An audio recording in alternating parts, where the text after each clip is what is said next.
చౌదరి గారు, అన్నా మీకు అభినందనలు. కొత్త బ్యానర్ స్టార్ట్ చేసినందుకు శుభాశీస్సులు. Thank you. బొమ్మరిల్లు బ్యానరు మార్చడానికి కారణం ఏంటి? బొమ్మరిల్లు బ్యానర్ మార్చిందని ఎవరు చెప్పారు ఫస్ట్? అంటే ఈ న్యూ టాలెంట్ రోడ్స్ అనే బ్యానర్, కొత్త బ్యానర్ స్టార్ట్ చేశారు కదా. బొమ్మరిల్లు బ్యానర్కి ప్రొడ్యూసర్ నేను. ఓకే. నేను ఓన్లీ దీనికి కూలీ పని చేస్తానన్నా. ఓకే. వినాయకరావు గారు, మీరు అల్లూరు సీతారామరాజు ఊటీలో షూటింగ్కి వెళ్ళి రామారావు గారిని ప్రశ్నించారు, రాజకీయాల్లోకి వచ్చారు.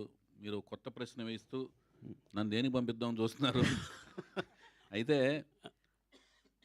ఏంటంటే అన్న, ఆ బొమ్మరిల్లు బ్యానర్కి నేను ప్రొడ్యూసర్ని, దర్శకుడిని కూడా. ఆవిడ సమర్పిస్తారు. ఈ బ్యానర్ ఏంటంటే ఆవిడి full time producer with the support, backing support of her friends, America friends ఆవిడకి సపోర్ట్ చేస్తుండగా ఆవిడ వాళ్ళ త్రూ ఆవిడ ప్రొడ్యూస్ చేస్తుంటాను. సో దానికి ఓన్లీ నేను మాత్రమే ప్రొడ్యూసర్, నేను డైరెక్షన్ మాత్రమే చేస్తుంటాను. ఓకే. తర్వాత ఉద్దేశం ఏంటంటే ఏమీ లేదు.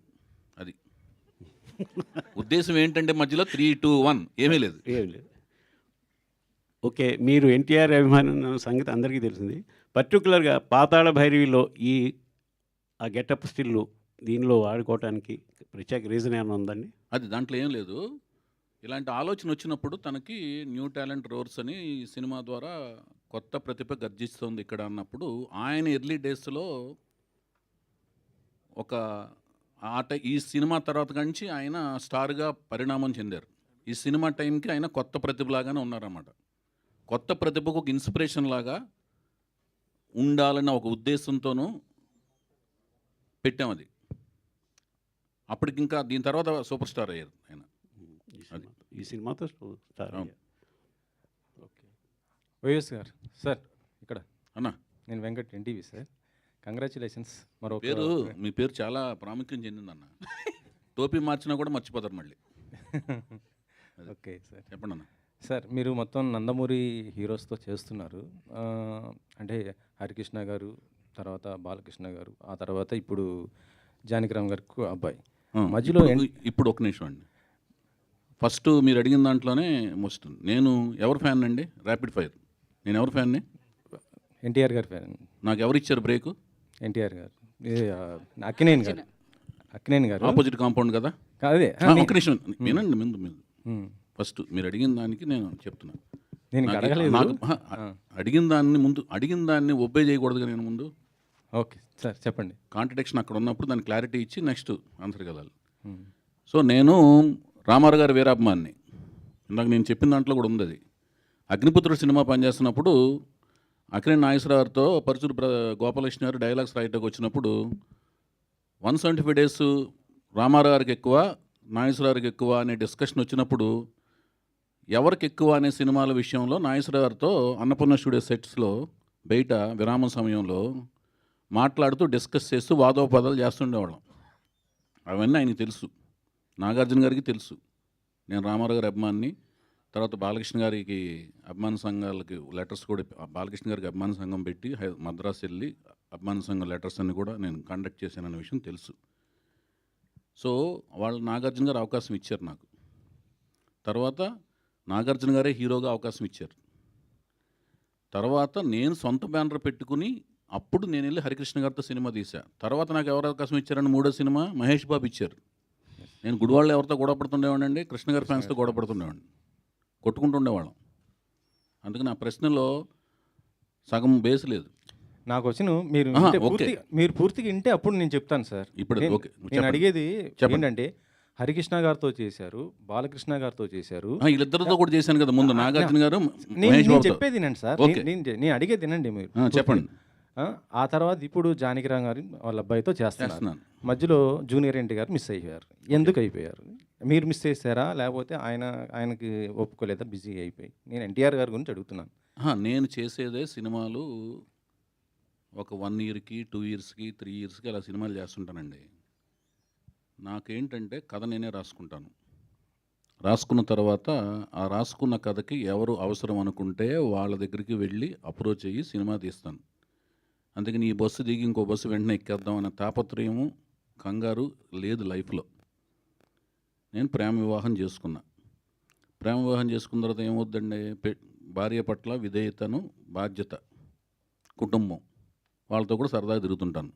ప్రపంచాన్ని కళ్ళతో చూడటం కంటే కూడా టీవీలో చూడటం కంటే కూడా కళ్ళతో చూడాలి, కాళ్ళతో నడవాలని అనుకుంటాను ప్రపంచంలో చూసే ప్రదేశాలు.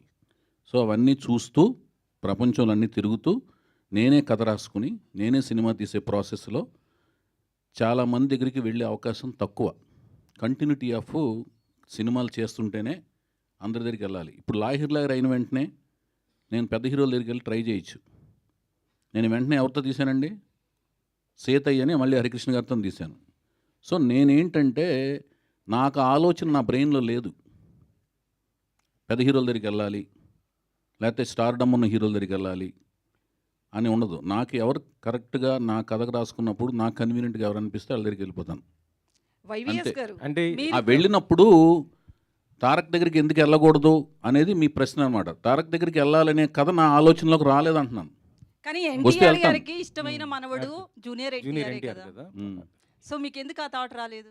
ఎన్టీఆర్ గారికి ఇష్టమైన మనవడు అని ఎవరు చెప్పారు? ఆయనే చెప్పారు, ఎవరు? బాలకృష్ణ. కాదు, అదే నేను ఒకటి చెప్తాను, అది రాసుకుని పెద్ద పారాగ్రాఫ్తో ప్రింట్ చేస్తారు రేపొద్దున. చెప్పండి. అట్లా కాదండి, నేను చెప్పేది అది కాదు. ఎన్టీ రామారావు గారికి ఇష్టమైన మనవడు అంటే మిగతా మనవాళ్ళు ఇష్టం లేదనా? మీరు బట్ చెప్పేది అందరిలోనే అంటే ఒకరని ఉంటది కదా. సార్ మీరు ఇప్పుడు ఒక క్వశ్చన్ వేసినప్పుడు ఒక సర్టిఫికేట్ ఇవ్వకండి. సార్ మీరు సర్టిఫికేట్ ఇస్తున్నారండి. చాలా సార్లు జూనియర్ ఎన్టీఆర్ కావచ్చు, వాళ్ళ ఆహా, ఫాదర్ కావచ్చు, వీళ్ళంతా ఆయన కూడా చెప్పిందే చెప్పలేదు. కదండి ఇది. ఎన్టీ రామారావు గారు జూనియర్ పబ్లిక్ గా ప్రెస్ మీట్ లో చెప్పలేదు కానీ ఒక family నిమిషం members దగ్గర చెప్పారు కదా.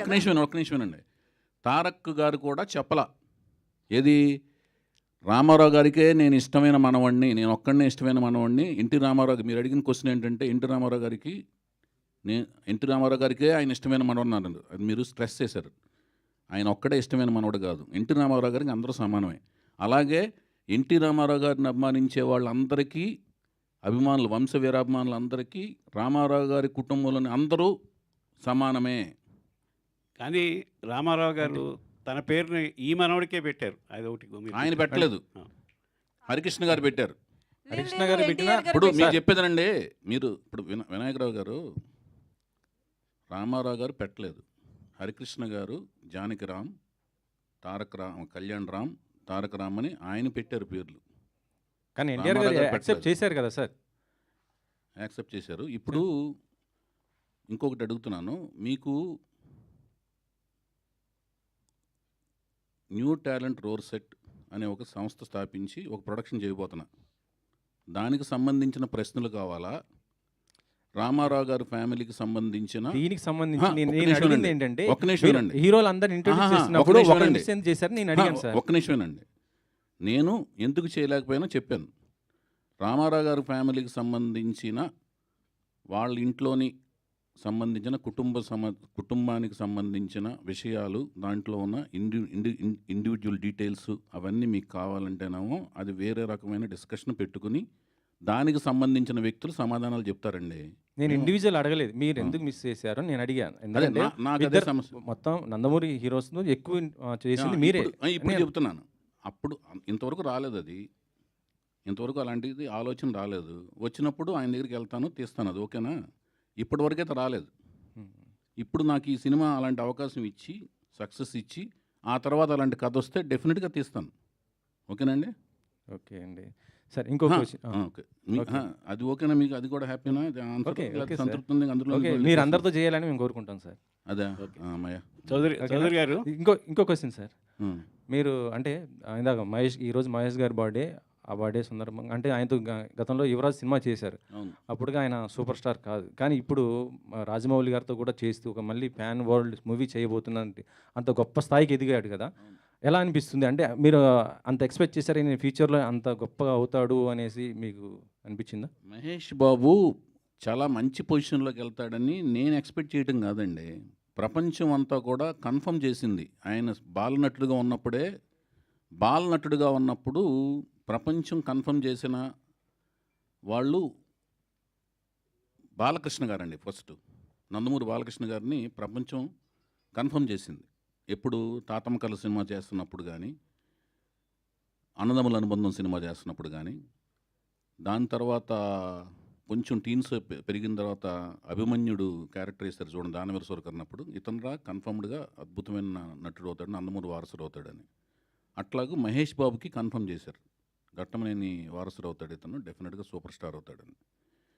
సో నాకు నా సినిమా యువరాజు సినిమాకి దొరకటం అనేది నేను చాలా అదృష్టం కింద ఫీల్ అయ్యాను. అతను ఒప్పుకోవటం అనేది, అన్ని సినిమాలు వెయిటింగ్లో ఉంటే అన్ని పక్కన పెట్టి నా పర్సనల్ చాయిస్కి ఒక రిస్క్తో కూడిన ఎలిమెంట్ని ఒప్పుకుని ఆయన సినిమా చేయడం అనేది చాలా గొప్పగా ఫీల్ అయ్యాను.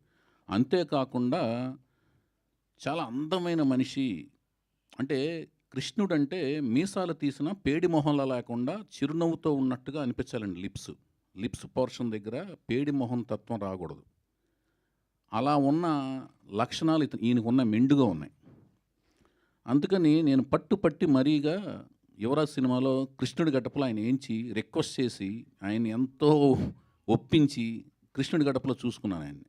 ఇప్పుడు చాలా సోషల్ నెట్వర్క్స్లో బాగా హల్చల్ అవుతుంది, మహేష్ బాబుని కృష్ణుడి కింద వేస్తే చూడాలని అనుకుంటున్నాం అని. నాకు అప్పుడే అనిపించింది, మీకు అర్థమైంది కదా నేను చెప్పిన లాజిక్ బిహైండ్ దట్. ఆ పెదాలు ఎలా ఉండాలంటే నవ్వినా కూడా మీసాలు లేకపోయినా కూడా మృదుత్వం ఉండాలి. కృష్ణుడికి చిరునవ్వులో మృదుత్వం ఉంటేనే ఆ కృష్ణుడికి అదేంటి కోమలత్వం ఉంటుంది, ఆ కోమలత్వం ఆయనలో ఉంటుంది. అందుకనే నేను ఆ లిరిక్స్ కూడా యువరాజ్ సినిమాలో చందమామలాగా చల్లనివాడే చిన్ని కృష్ణయ్యలాగా అల్లరివాడే అని లిరిక్స్ రాయించుకున్నా వేటూరు గారితో. అది ఓకే. వైవిఎస్ గారు చెప్పండి సార్. క్వశ్చన్ ఏంటంటే కీరవాణి గారితో అంటే ఇప్పుడు మ్యూజిక్ సెట్టింగ్ వేయించారా సార్? అంటే ఎలా వస్తుంది ఏంటి అది మ్యూజిక్ అని? మ్యూజిక్ కంపోజింగ్ స్టార్ట్ అయిన వెంటనే కంపోజింగ్ స్టార్ట్ అయినాయి అని చెప్పి ఒక అద్భుతమైన వీడియో షాట్ సోషల్ నెట్వర్క్స్లో పెడతామండి. ఆయనతో డిస్కషన్స్ అయితే ఒక ప్రిలిమినరీ సిట్టింగ్స్ లాంటివి మామూలుగా మాట్లాడుకునే డిస్కషన్ సిట్టింగ్స్ లాంటివి జరిగినాయి. మిగతా range of sittings, next level of sittings జరిగిన వెంటనే అన్నీ నేను పెడతాను, వీడియో షాట్స్ అవి పెడతాను. ఎందుకంటే మీ సినిమాకి మ్యూజిక్ చాలా హైలైట్ ఉంటుంది, చాలా ఇంప్రెస్గా ఉంటుంది. మీ ఫస్ట్ సినిమా నుంచి ఏదైనా డెఫినెట్గా అయితే ఆయన మనసు పెట్టి మనసావజ కర్మన పనిచేస్తారండి. నేను అంతే మనసావజ కర్మన ఆయనతో పని చేయించుకుంటాకి విపరీతంగా శ్రమిస్తాను, కష్టపడతాం. ఓకే సార్, నెక్స్ట్ లెవెల్లో ఉంటుంది, ఆ లెవెల్లో ఉంటుంది, అవన్నీ అసలు నేను ఎప్పుడు మాట్లాడను. సార్ సాయిమాధవ్ గారు, ఈ సినిమాలో అంటే డైలాగ్స్ ఎలా ఉండబోతున్నాయి? ఎందుకంటే RRR లాంటి ఒక మూవీకి మొత్తం మీరు చేసిన ఏ డైలాగ్ అయినా పవర్ఫుల్ డైలాగ్లు ఉండబోతుంది. ఇప్పుడు ఒక మంచి డైరెక్టర్తో చేస్తున్నారు కదా, డైలాగ్స్ ఏ విధంగా ఉండబోతున్నాయి ఏంటి అసలు? ఖచ్చితంగా బాగుంటాయండి. ఎందుకంటే కథలో అవకాశం ఉంది, మంచి డైలాగ్స్ రాసే అవకాశం ఆ కథలో ఉంది. కథ వినగానే నాకు అనిపించిన ఫస్ట్ ఫీలింగ్ ఏంటంటే కథ బాగుంది, ఈ సినిమాకి నేను బాగా రాయొచ్చు, నేను కూడా కనిపించవచ్చు అనేటువంటి ఆలోచన ఆ కథ నాకు ఇచ్చింది. ఖచ్చితంగా డైలాగ్స్ బాగుంటాయి. త్వరలో రిలీజ్ కాబోతున్న గేమ్ చేంజర్ కూడా మీరు మంచి రాశారు కదా, అవును. ఆ డైలాగ్స్ ఎలా ఉండబోతున్నాయి? ఖచ్చితంగా బాగుంటాయి సార్, అద్భుతమైన డైలాగ్స్ ఉంటాయి ఆ సినిమాలో. వైవిఎస్ గారు, హలో అన్న చెప్పండి. సో క్వశ్చన్ ఏంటంటే మొన్న ఒక లాస్ట్ ప్రెస్ మీట్లో అదే మీరు ఇంట్రడ్యూస్ చేసిన హీరో మీద ఒక కామెంట్ చేశారు. ఎవరండి? రామ్ గారి మీద. దేవదాస్ మూవీకి కామెంట్ నేను చేయలేదు, తమ్మునైల్ కామెంట్ చేసింది, ఏం కాదు. సో తమ్మునైల్స్ అనేవి మా జనబాహుల్యంలోకి వచ్చేసినాయి. అవి కూడా ప్రాణాలు ఉంటున్నాయి, అవి ప్రాణం పోసుకుని పురుడు పోసుకుని ప్రాణం సంతరింపజేసుకుని అవి సో వికృత రూపాలే తిరుగుతున్నాయి మనుషుల మధ్యన, గోస్ట్ లాగా. సరే సార్, అలా నెగిటివ్గా బాగా స్ప్రెడ్ అయింది. లేదు, క్వశ్చన్ ఏంటంటే అది మీరు ఇంట్రడ్యూస్ చేసిన హీరో ఇప్పుడు పాన్ ఇండియా ఫిలింలో యాక్ట్ చేస్తున్నారు అండ్ రిలీజ్కి రెడీగా ఉంది. అసలు రాము, నేను పరిచయం చేసిన వెంకట్, ఆదిత్య ఓం, రామ్, సాయి ధరమ్ తేజ్, మీరు అడిగి చాలా మంచి పని చేశారు. సాయి ధరమ్ తేజ్, హరికృష్ణ గారు, వాళ్ళు నా హృదయంలో టాటూ లాగా ఉంటారు. సో ఆయనది డబల్ ఇష్మార్ట్ అని ఒకటి రిలీజ్కి రెడీగా బ్లాక్ బస్టర్ అవ్వాలని మనస్ఫూర్తి కోరుకుంటాను. అండ్ నా రూమ్మేట్ రవితేజ నా హృదయంలో ఉంటాడు, ఆయనది కూడా సినిమా రిలీజ్ రెడీ ఉంది. అదే, ఇది నిజంగానే చెప్తున్నాను. చౌదరి ఇప్పుడు 100 రూపాయలు ఇద్దరు సినిమాలు హిట్ అవ్వాలి. ఎందుకంటే రవితేజ ఎంత కష్టపడి పైకి వచ్చాడు నాకు తెలుసు. అతను పడిన కష్టం వెనకాల, ప్రతి కష్టం వెనకాల నేను కూడా ఉన్నాను. ఏది ప్రత్యక్ష సాక్షి పరోక్ష సాక్షిగా ఉన్నాను. ఇద్దరు రూమ్మేట్స్, రవితేజ నేను 8 years. ఓకేనండి. ఓకే. అండ్ మీరు చాలా సినిమాలు రిలీజ్ అది తమ్మునైల్ సరిగ్గా తప్పు పెట్టారు, రాముకి తెలుస్తుంది. అది తమ్మునైల్కి ప్రాణాలు పోసి ఆయన క్వశ్చన్లు సంధించకండి భయ్యా. సరే సార్. ఇప్పుడు మీ సినిమాల్లో లాహిర్లో నుంచి చాలా మంచి మంచి సినిమాలు ఉన్నాయి, family oriented films. Okay so ఇప్పుడు రీ రిలీజ్లు హవా నడుస్తుంది. ఓకే. సో మీ సినిమాల్లో రీ రిలీజ్ చేయాలంటే ఏ సినిమా రీ రిలీజ్ చేస్తారు, అండ్ సీక్వెల్ తీయాలంటే ఏ సినిమాకి సీక్వెల్ చేస్తారు? సీక్వెల్స్ తీయాలి అనుకున్న క్యారెక్టర్ అనుకున్న ముగింపులతో నేను ఏ సినిమా తీయలేదు ఇప్పుడు దాకా, అందుకని సీక్వెల్స్ తీయను. రీ రిలీజ్ చేయాలంటే ఏ సినిమా రీ రిలీజ్ చేస్తారు? అది డిమాండ్ను బట్టి రీ రిలీజ్ చేస్తాను. డిమాండ్ వస్తే రీ రిలీజ్ చేస్తాను. డిమాండ్ రావడం అంటే ఏంటంటే ఎవరిని వచ్చి బాబు మేము ఇంత డబ్బులు ఇస్తాం మీరు ఇస్తారా అంటే రీ రిలీజ్ చేస్తాను. మీ సినిమాలు రిలీజ్ అవ్వడానికి ఎందుకు ఇంత టైం పడుతుంది, ఇంత లేట్ ఎందుకు అవుతుంది? నేను ప్రేమ వివాహం చేసుకున్నాను. నా పేరు మీకు కనిపించేది వైవిఎస్ చౌదరి, కథా స్క్రీన్ప్లే నిర్మాత, దర్శకత్వం. ఓకే. తర్వాత నాకు కనిపించేది వినిపించేది వైవిఎస్ చౌదరి, ఎన్టీఆర్ వీరాభిమాని. ఈ రెండింటికి మధ్యన నా పేరు కుటుంబరావు. అర్థమైందా? కుటుంబంతో పాటు సరదాగా ప్రయాణిస్తుంటాను. సార్ ఫ్యామిలీ గురించి మాట్లాడుతున్నారు కాబట్టి ఒక క్వశ్చన్.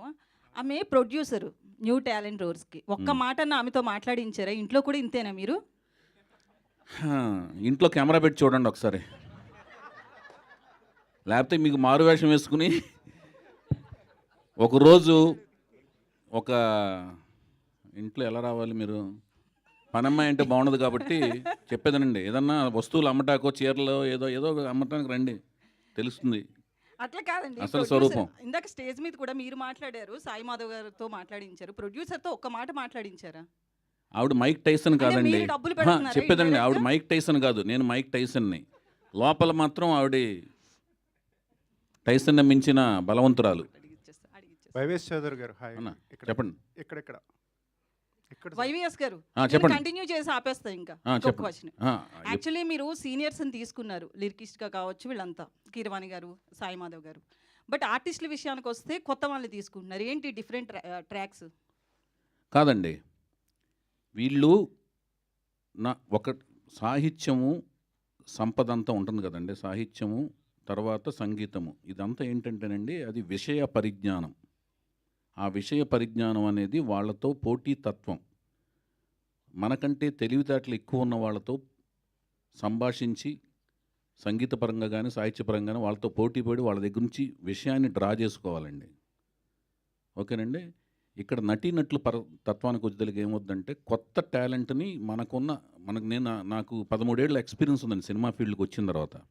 అసిస్టెంట్ డైరెక్టర్గా, అసోసియేట్గా విపరీతమైన నేను ఈ రంగాల్లో అన్నిటిలోనూ ఇట్లో నైపుణ్యం ఉంది, అవగాహన ఉంది, నటన పరంగా అన్నిటి మీద పట్టు ఉంది. కానీ వీటి మీద నేను రాసేది కథ రాయగలను కానీ డైలాగ్ రాసే దాని మీద నాకు పట్టు లేదు. సంగీతపరంగా అవగాహన ఉంది కానీ సంగీతం చేసే అంత పట్టు లేదు. సాహిత్యపరంగా లిరిక్స్ పరంగా అవగాహన ఉంది కానీ చేయించుకోగలిగిన అవగాహన ఉంది కానీ రాయించుకోగలిగిన అవగాహన ఉంది కానీ దాని మీద పట్టు లేదు. నటన పరంగా మాత్రం నేను చేయించగలను, వాళ్ళు చేయకపోతే చేసి చూపించగలను, అందుకని వాళ్ళని తీసుకుంటున్నాను. సార్ చౌదరి గారు, సార్ హీరోయిన్ కోసం బయట ఎక్కడో తిరిగారు, ఇంట్లోనే అందమైన పాప ఉంటే ఎందుకు హీరోయిన్గా ట్రై చేయలేదు? ఇంట్లో అందమైన పాప ఎవరండి? మీ అమ్మాయి ఎలమంచిలో ఎక్కుతా. ఆ పాప వస్తే ఫస్ట్ టైం హీరోయిన్ ఆవిడే అనుకున్నాం మేమంతా. మీరు అనుకున్నారు అలాగూ? వెంకట్ గారు నిజం సార్ అది.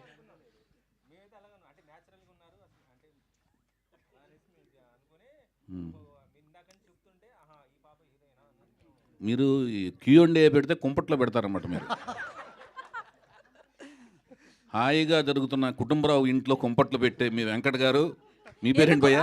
వైవిఎస్ గారు. వైవిఎస్ గారు. మీకు ఒక నాయసరారు, సార్ వైవిఎస్ గారు పున్నమి నాగులాంటి వాళ్ళు మీరు. కాదు, హీరోయిన్ అయితే కుంపటి పెట్టినట్లా కాదండి, వాళ్ళ ఆలోచన వేరే ఉన్నప్పుడు ఇంకొక ఇన్సెక్ట్ని లోనకి దూర్చినట్టు అనమాట. అది వెళ్ళి తొలుస్తుంటుంది, అది కొత్త రకమైన కుంపటి. గీత గారికి వస్తున్నాండి. గీత గారు, ఈ సినిమాకి మీరు ప్రొడ్యూసర్ అండి, చౌదరి గారికి అవకాశం ఇచ్చారా, ఆయన తీసుకున్నారా? నాకు తెలుసు కదండి ఎంత కష్టపడతారు అసలు.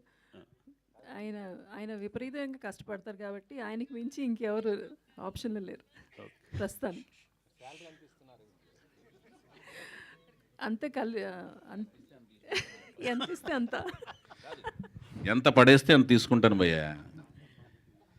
ఆవిడకి మాట్లాడతాం రాదని చెప్పాను కదా, చివరికి పడేసి తీసుకుంటాం కదా. అది వైవిఎస్ చౌదరి గారు ఎక్కడండి? అన్నా మీరు ఇప్పుడు విద్యారావు అని కొత్త అమ్మాయిని వీణారావు అమ్మాయిని పరిచయం చేస్తున్నారు. వీణారావు. వీణారావు అయితే మీరు పీక్స్లో ఉన్నప్పుడు తెలుగు అమ్మాయిని పరిచయం చేయాలని చెప్పి ఎందుకు ట్రై చేయలేదు? అప్పుడు బాలీవుడ్ హీరోయిన్ల వైపు ఎందుకు వెళ్ళారు? పీక్ అనేది కొలమానం ఏంటి భయ మీకు? అంటే ఆలోచనలా విజయాలా? వరుస విజయాలు. వరుస విజయాలు. విజయం అనేది ఆలోచనలు, మన ఆలోచనలు థియేటర్కి వచ్చిన 100 మందిలో 60 మందికి రీచ్ అయితే విజయం భయ్య, 40 మందికి మాత్రం రీచ్ అయితే అపజయం. అంతేగాని ఆలోచన సరళి అంటే థింకింగ్ ప్యాటర్న్ లేనప్పుడు కాదు.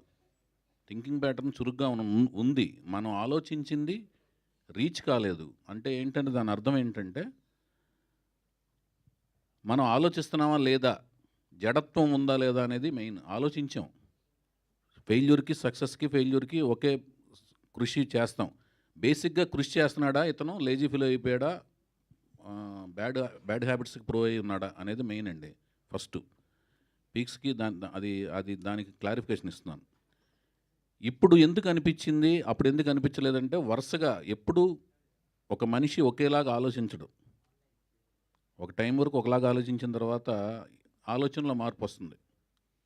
ఎందుకు ఎప్పుడు మనం వీళ్ళనే ఎందుకు తీసుకోవాలి, మనం ఇలా తీసుకోవచ్చు కదా, అప్పుడైనా వచ్చినందుకు ఆనందపడాలి. కానీ ఇప్పుడు ఎందుకు వచ్చిందని క్వశ్చన్ చేస్తున్నారంటే మీరు క్వశ్చన్ చేయట్లేదు. అప్పుడు కాదు మీరు అడిగిన విధానం ఎలా ఉంది? అయితే ఇంకా కొత్త హీరోయిన్లు అంటే తెలుగు ఇప్పుడు హీరోయిన్లు సక్సెస్ చేయలేనని అపనమ్మకం మీకు ఏమైనా ఉందా?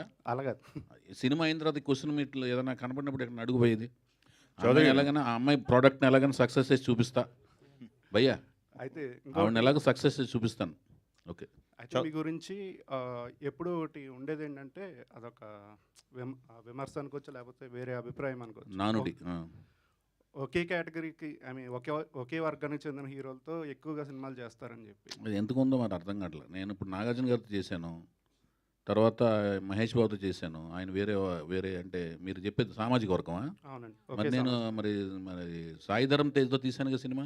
అదే ఒకళ్ళిద్దరు మించి సాయిధరం తేజ్ ఒకళ్ళిద్దరు అంటే ఇంకేం వర్గాలు ఉన్నాయి? ఏదైనా వర్గాలు తీసారని తీస్తాను. ఒక విమర్శ ఉంది కదా. కాదు, ఆదిత్యవం ఏం వర్గం? సామాజిక వర్గం. ఆదిత్యవం ఒక హీరో కదా అందులో, కాదా? అతను కాదా హీరో? సుమన్ గారు ఏ సామాజిక వర్గం అందులో? సుమన్ కూడా హీరోనేగా. వినీత్ గారు ఏ సామాజిక వర్గం? హరికృష్ణ గారు హీరోనా అందులో? లాయర్లో 4 హీరోలు, అందులో 3 హీరోలు వేరే సామాజిక వర్గాలు కదా. ఏంది భయాలు? నేను ఒక్క నిమిషం, నేను ప్రేమ వివాహం చేసుకున్నా కదా, ఈవిడే సామాజిక వర్గం, ఆవిడే సామాజిక వర్గం భయ్యా అనుకో ఆవిడ్ని. ఏంది తమ్ముడు చౌదరి గారు? ఎక్కువ మంది అభిప్రాయం అదండి. అభిప్రాయాన్ని క్లారిఫై చేశారు, మంచి పని చేశారు, మీకు దండం. మీ అభిప్రాయాన్ని క్వశ్చన్ రూపంలో అడిగి మంచి క్లారిఫికేషన్ ఇచ్చారు, ధన్యవాదాలు. చౌదరి గారు ఇక్కడ అన్నా, మీరు తీస్తున్న సినిమా ఏ జోనర్కి సంబంధించింది? మామూలు రెగ్యులర్ సినిమానా, లేకపోతే జోనర్లో జానపదం ఇవన్నీ ఏమన్నా? తెలుగు సాహిత్యం సంప్రదాయం, హైందవ సాంప్రదాయాలు, కట్టుబాట్లు ఇవన్నీ కూడా ఉంటాయండి, రిఫ్లెక్ట్ అవుతుంటాయి. విలువలు ఇవన్నీ ఉంటాయి. ఓకే. ఉంటూ ఒక సంగీతం సాహిత్యం ఉంటూ ఒక రోమాంచితమైన యాక్షన్ సన్నివేశాలు, ఉత్సుకత కొనసాగే సినిమా. దీంట్లోంచి మీరు ఏమి రాబట్టుకుని రాసుకోండి, అంతే. ఓకే. ఇవన్నీ ఉంటాయి. తెలుగు సినిమానేనా, పాన్ ఇండియా సినిమానా? తెలుగు వరకేనా? తెలుగు సినిమా దాని విస్తృత స్థాయికి వెళ్తుందా లేదా అనేది మేకింగ్ స్థాయిలో మీకు అర్థమవుద్ది. ఓకే, అంతే. బడ్జెట్ ఏమాత్రం పెట్టారు ప్రొడ్యూసర్ గారు? మీకు అన్ని లెక్కలు చెప్తే ఎలా? స్కేల్ అర్థం కావాలిగా. స్కేల్ చిన్న సినిమా చేస్తున్నారు, పెద్ద సినిమా. నేను ఎప్పుడు చిన్న సినిమాలు తీయలేను భయ్యా. చిన్న సినిమాలు అంటే అంటే 1 కోటి రూపాయలు, 2 కోట్లు, 3 కోట్లు, సింగిల్ డిజిట్ సినిమాలు ఎప్పుడు లేదు. అలానే డబల్ డిజిట్స్తో స్టార్ట్ అయిన మొదటి అంకిల్ సినిమాలు కూడా తీయలేను. చాలా పెద్ద సినిమాలు తీస్తాను. ఓకే. చౌదరి గారు అలా చెప్పండి. మోక్షజ్ఞ గారు ఇంట్రడ్యూస్ అవుతున్నారని తెలిసింది. అవును. మీ దాకా వచ్చిందా సార్ అది? అంటే ప్రాజెక్టా లేకపోతే న్యూసా? న్యూస్ కదా, ప్రాజెక్ట్. లేదు, నాకు కానీ ఆ సినిమాకి ఎప్పటి నుంచో మేమందరం ఆ న్యూస్ కోసం వెయిటింగ్. అది ఒక మంచి కాంబినేషన్ అని నేను చాలా హ్యాపీ ఫీల్ అయ్యాను ఆ న్యూస్. ఎందుకంటే నాకు తెలిసి ఆ న్యూస్ అంటే ఒక కాంబినేషన్ అని నాకు అర్థమైంది. ఆ కాంబినేషన్ అయితే ఎక్సలెంట్ కాంబినేషన్ అని నేను. సార్ ఎన్టీఆర్ గారు అంటే విపరీతమైన అభిమానం మీకు, చాలా ప్రేమ. ఉమ్. ఆయన జీవిత చరిత్ర 1, 2 వచ్చినప్పుడు ఆ ఆలోచన నాకు ఎందుకు ముందుగా రాలేదని ఎప్పుడైనా బాధ అనిపించిందా? బాధ ఏమి అనిపించలేదు, నాకు రాలేదనిపించలేదు. నేను ఎప్పటికైనా తీద్దామని మాత్రం నేను లైఫ్లో అనుకున్నాను నేను. అని యుగ పురుషుడు అనే ఒక టైటిల్ని దాదాపు 2000 నుంచి నేను రెన్యువల్ చేసుకుంటూ చాలా ఏళ్ల పాటు రెన్యువల్ చేస్తూనే ఉన్నాను. ఇంకా అనుకున్నాను ఒకప్పుడు చేద్దామని, ఒకప్పుడు అనుకున్నాను ఓకే సార్. యుగ పురుషుడు అని. సార్ చౌదరి మీరు గారు. రాఘవేంద్రరావు గారికి అసిస్టెంట్గా చేశారు, తర్వాత దాసరా గారు అంటే మీకు బాగా ఇష్టం, ఒకసారి స్టేజ్ మీద కూడా చెప్పున్నారు. ఉమ్. అటువంటిది మీరు రెగ్యులర్గా లవ్ స్టోరీలు, ఇప్పుడు సాహిత్యం ఇవన్నీ చెప్తారు ఈ స్టోరీల్లో. గతంలో మీరు చెప్పినప్పుడు ఆయన తీసిన జానర్ ఆఫ్ మూవీస్ ఎవరు చేయలేదని చెప్పారు, దాసరా గారు జానర్. అటువంటిది మీరు ఎందుకు ట్రై చేయలేదు సార్? ఆయన ఇష్టమైన డైరెక్టర్ అయిన ఉన్నప్పుడు. కాదు, ఇప్పుడు సీతారాముల కళ్యాణం చూస్తున్నారనికిను సీతారామరాజుకి సంబంధం లేదు. Family drama plus action. యువరాజుకిను సీతారామరాజుకి సంబంధం లేదు. తర్వాత లాహిర్కిను యువరాజు సీతారామరాజులకు సంబంధం ఉండదు. మీరు చూడండి, చెప్తున్నాను. అవును. యువరాజులు అసలు ఏమి మహేష్ బాబుతో అటెంప్ట్ చేయాల్సిన ఫిలిం లాగా ఉండదు అలాగే. అందులో యాక్షన్స్ ఉండవు, ఏమి ఉండవు. అలా ప్రయోగాత్మక చిత్రం అది. ఆయనే ఒక కెరీర్ స్టార్టింగ్ స్టేజ్లో ఆయనకు ఒక పిల్లోడు లాంటి సినిమా దాన్ని థియేటర్లో కూర్చోబెట్టి జనాలని ఒప్పించడం అనేది చాలా కష్టమైన సినిమా అది. తర్వాత లాహిర్ 4 జంటల ప్రేమ కథలు అవి వాళ్ళకి అదొక రకమైన, మళ్ళీ దాంట్లో పగా ప్రతీకార మార్కులు కూడా ఉంటాయి. దాని తర్వాత వచ్చిన సినిమా సీతయ్య అసలు పోలీస్ ఆఫీసర్ సబ్జెక్ట్ కదా, అది వెరైటీ కదా అసలు అది. ఫ్యాక్షన్. అది ఫ్యాక్షన్. అంటే love- దేవదాస్ వేరు. లవ్ ఫ్యాక్షన్ ఇక్కడే ఉండిపోయారు. ఫ్యామిలీ డ్రామా ఉందిగా సీతారామరాజు, బాగుందండి. అన్నదమ్ములు విడిపోవడం. ఇంకేం కావాలి మీకు? సోషల్ అవేర్నెస్ అని ఒక్క మగాడు చేశాను. ఓకే. దాని తర్వాత రే అనేది వెస్ట్రన్ స్టైల్ ఆఫ్ ఫిల్మ్ చేశాను. ఏదో ఒకటి పాప్ వరల్డ్కి వెళ్ళాను. సార్ ఇంత ఇంత చాలా క్రాఫ్ట్ మీద ఇంకే టైప్ సబ్జెక్ట్ చేయాలి మీకు చెప్పండి. సార్ అట్లానే కాదు, మీరు చెప్పారు ఆయన తీసిన జానర్ ఆఫ్ మూవీస్ ఎవరు చేయలేదు, అటువంటి ట్రై చేస్తే బాగుంటుంది. ఒకసారి స్టేజ్ మీద ఎవరు ట్రై చేస్తారని చెప్పట్లేదు. ఆయన యొక్క ఒక వ్యక్తి గురించి పొగిడేటప్పుడు ఆయన ఎన్ని రకాల పార్సల్ తీశారు అనేది చెప్పటం అనేది. ఇప్పుడు మీ గురించి చెప్పాల్సి వస్తే మీరు ఇలాగ స్నఫ్ కలర్ షర్టు ప్యాంట్ వేసుకొస్తారు ఎప్పుడు ఆయన టేస్ట్ ఇది అని చెప్తాం. ఆయనలాగా నేను ప్రయత్నించలేదు, అలాంటి ప్యాంట్ షర్ట్ వేసుకొస్తానని దాని అర్థం కాదు. అట్లాగే సార్. అది అసలు direct గా ఆయన యొక్క గొప్పతనం చెప్తాం. నా ఉద్దేశం అది. నా ఉద్దేశం ఏంటంటే ఇష్టమైన దర్శకుడు అన్నారు కాబట్టి అదే. అమరాజీనామా కానీ సూర్యగడ్ లాంటి అటెంప్ట్. అదేనండి, అదే చెప్పేదండి. అది కాలం ప్రకారం మాకొచ్చిన ఐడియాలతో వెళ్ళగలం. ఏ ఇద్దరు వ్యక్తుల యొక్క మనస్తత్వాలు ఒకే రాగా ఆలోచించవు. ఎందుకంటే మనం పుట్టి పెరిగిన కుటుంబ పరిస్థితులు, మనం చదివిన పుస్తకాలు, మనం కలిసిన స్నేహితులు, మనం ఎదిగిన కాలమాన పరిస్థితులు ఇంకొక వ్యక్తి కాలమాన పరిస్థితులు ఒకటేలాగా ఉండవు. ఒకే కుటుంబంలో పుట్టిన ఇద్దరు వ్యక్తుల మనస్తత్వాలు ఒకే రకంగా ఉండవండి. అందుకని ఒకేలాగా ఆలోచించలేము. కార్బన్ కాపీలు మెయింటైన్ అవ్వవు. అందుకని ఆదర్శం వేరును, ఎనాలిసిస్, ఒక వ్యక్తిని అనాలిసిస్ చేయడం వేరును, అతనిలాగా అనుకరించాలనుకుంటే అవ్వలేమంటున్నాను. నేనైతే డిఫరెంట్ జానర్స్ ట్రై చేశాను, కుదిరినంత వరకు చేశాను. చౌదరి గారు. హలో అండి, చౌదరి గారు. హాయ్ అండి. ఇక్కడ ఆ, చౌదరి గారు. ఆ. అయితే ఇప్పుడు నందమూరి ఫ్యామిలీ నుంచి తారక రామారావుని ఇంట్రడ్యూస్ చేస్తున్నారు కాబట్టి వర్క్ షాప్స్ ఏమైనా చేశారా? అబ్బాయి యాక్టింగ్ స్కిల్స్ అనేది మీరు ఎలాగో చూసుంటారు. వర్క్ షాప్స్ అనేది స్టార్ట్ చేస్తే ఎలా ఉన్నాయి తన స్కిల్స్? తను నేనేనండి, అన్నీ తానే అన్నట్టుగా నేను ఆయనకి ఎక్కడో కొంత నేర్చుకున్నాడు. ఆయన నటన పరంగా కొంత ప్రాక్టీస్ చేశాడు. డ్యాన్స్ ఆయనకి పర్సనల్గా చిన్నప్పుడు ఏదో కొంత నేర్చుకున్నాడు. తర్వాత స్వయంగా తను డ్యాన్స్ బాగా స్వయంగా నేర్చుకున్నాడు. అన్ని అబ్జర్వ్ చేసి బాగా గ్రాహక శక్తి ఎక్కువ ఉంది ఆయనకి. చాలా బ్రహ్మాండంగా చేస్తాడు డ్యాన్స్. Excellent dancer. చౌదరి గారు. ఆ డ్యాన్స్తో పాటు నేను ఈ 15 నెలల పాటు 15 నెలలు దాదాపు లాస్ట్ ఇయర్ మార్చ్ 27న సూత్రప్రాయంగా ఓకే అయితే ఏప్రిల్ 27న నేను అతన్ని చూడటం జరిగింది. అప్పటి నుంచి 15 నెలల పాటు కోచింగ్ ఇచ్చాను. ఎక్సలెంట్గా తను డాన్స్ చేయగలడు, యాక్టింగ్, అన్ని రకాల ఎమోషన్స్ని పండించగలడు. అది మీరు లాస్ట్ ప్రెస్ మీట్లో చెప్పారు, ఐస్ చాలా బాగా డిస్క్రైబ్ చేశారు తనవి. అంటే యాక్టింగ్ లో కూడా అవి ఉండబోతున్నాయి అనేది మీరు అవును, కళ్ళతో అభినయించగలడు అతను. సాయి మాధవ్ గారు. సో బేసికల్లీ ఎన్టీఆర్ ఫ్యామిలీకి సంబంధించి ఏ డైలాగ్స్ రాసినా కూడా పులులు, సింహాలు, అలాగే చాలా ఉంటాయి, మీసాలు, ఇవన్నీ. సో ఈ సినిమాలో కూడా ఆ ఫ్యామిలీ నుంచే హీరో వస్తున్నారు. మరి మీ డైలాగ్స్ ఎలా ఉంటాయి? సేమ్ ఇట్లనే ఉంటాయా? ఏ సినిమా అయినా కథను బట్టి ఉంటాయమ్మా. కథను బట్టే కానీ పులులను బట్టి, సింహాన్ని బట్టి ఉండవు. పులులకి సింహాలకి డైలాగ్ రాసినా కూడా వేస్ట్ అయి చెప్పలేదు. చౌదరి గారు చెప్పండి చౌదరి గారు, this is Chandu, anchor from filmy looks. So first of all congratulations. అంటే చాలా గ్యాప్ తర్వాత మళ్ళీ వస్తున్నారు, చాలామందికి హ్యాపీ అది. అంటే 9 years గ్యాప్ వచ్చింది సార్. ఈ 9 years గ్యాప్లో ఇండస్ట్రీ కూడా చాలా చేంజ్ అయింది, 24 క్రాఫ్ట్స్లో కూడా చాలా డెవలప్ అయింది, అండ్ ఇండస్ట్రీ కూడా ప్రపంచానికి తెలిసింది. అండ్ మీ సినిమాల నుంచి కానీ, ఈ 9 yearsలో వచ్చిన సినిమాల నుంచి కానీ, ఇండస్ట్రీలో ఈ గ్యాప్ టైంలో మీరు ఇంకెక్కువ ఏమైనా తెలుసుకోవడానికి, ఎక్కువగా ఏమైనా నేర్చుకోవడానికి ఏమైనా ప్రయత్నించారా? నిరంతరం స్టడీ చేస్తున్నాను భయ్య, నిరంతరం స్టడీ చేస్తున్నాను. నా వెనకాల కెమెరా పెట్టుంటే మీకు అర్థమయ్యేది. నేను చదివే పుస్తకాలు కానీ, చూసే మనుషులు కానీ, చూసే సినిమాలు కానీ, నేను టెక్నికల్గా ఏమేమి సినిమాలు తీస్తున్నారు, ఎట్లా తీస్తున్నారు, ఎలాంటి ఎక్విప్మెంట్లు వచ్చినాయి, ఎలాగ పరిశ్రమిస్తున్నారు, ఎలాంటి స్క్రీన్ ప్లే చేస్తున్నారు, అన్ని ప్రతి సినిమా నేను చూస్తుంటాను. ఐమాక్స్కి మీరు వచ్చినా రాకపోయినా అన్ని సినిమాలు నేను చూస్తుంటాను. దాని వెనకాల ఎంత స్క్రీన్ ప్లే టర్మ్స్లో వర్క్ చేశారు, దానికి ఎంత లైటింగ్ ప్యాటర్న్స్ ఎలాంటివి మారుతున్నాయి, ఎలాంటి ఎక్విప్మెంట్లు పెట్టి ఏం చేస్తున్నారు అన్నీ నేను నిరంతరం దాని గురించి పరిశ్రమిస్తుంటాను, అన్వేషిస్తుంటాను, తెలుసుకుంటా ప్రయత్నిస్తున్నాను. వైవిఎస్ గారు, థ్యాంక్ యూ అండి, థ్యాంక్ యూ సో మచ్. ఒక్క నిమిషం. పాతాళ భైరవి సినిమాని ఏమైనా సోషలైజ్ చేస్తున్నారా? అదేం లేదండి, అదేం లేదు. చెప్పండి భయ్. గీత గారు, న్యూ టాలెంటెడ్ రోల్స్ అని పెట్టారు యాక్చువల్గా. మరి మిగతా నటినట్లు వీళ్ళందరం కొత్త వాళ్ళని పరిచయం చేస్తున్నారు, బట్ డైరెక్టర్గా వైవిఎస్ చౌదరి గారిని మళ్ళీ రీఇంట్రడ్యూస్ చేయడానికి రీజన్ ఏంటి? ఆయనకి మంచి పని, కూలి పని ఇంకెవరు చేయగలరు? చౌదరి గారు అంతా ఒకే వైవిఎస్ డైలాగ్ చౌదరి గారిని మరోసారి సరికొత్తగా అయితే పరిచయం చేస్తున్నారు. అన్నిటికీ సరిపోయే డైలాగ్ అదే అండి. అయితే కథ ఒప్పించారా ఆయన, లేకపోతే మీరు కథ ఒప్పుకున్నారు, సాటిస్ఫైడ్ ఒప్పుకున్నారా, లేకపోతే ఆయన ఒప్పించారా బలవంతంగా? నాకు ఏ కథ వచ్చినా ఆవిడకి ముందు చెప్తానండి, అందుకని ఒప్పుకుంటుంది ఆవిడ. ఫైనల్ క్వశ్చన్ ఒకటి గీత గారికి. మీ న్యూ టాలెంటెడ్ రోల్స్ ఇప్పుడు ఎన్టీఆర్ గారి కుటుంబం నుంచి ఒకరిని పరిచయం చేస్తున్నారు కదా, మరి నెక్స్ట్ ఆయనకి ఎంతో ఇష్టమైన మహేష్ బాబు గారి అబ్బాయి కూడా మరి ఉంది కదా, ఆయన కూడా మీ బ్యానర్లో ఇంట్రడ్యూస్ అయ్యే అవకాశం ఏమైనా ఉందా? గౌతమ్ కృష్ణ అవకాశం వస్తే తప్పకుండా అండి.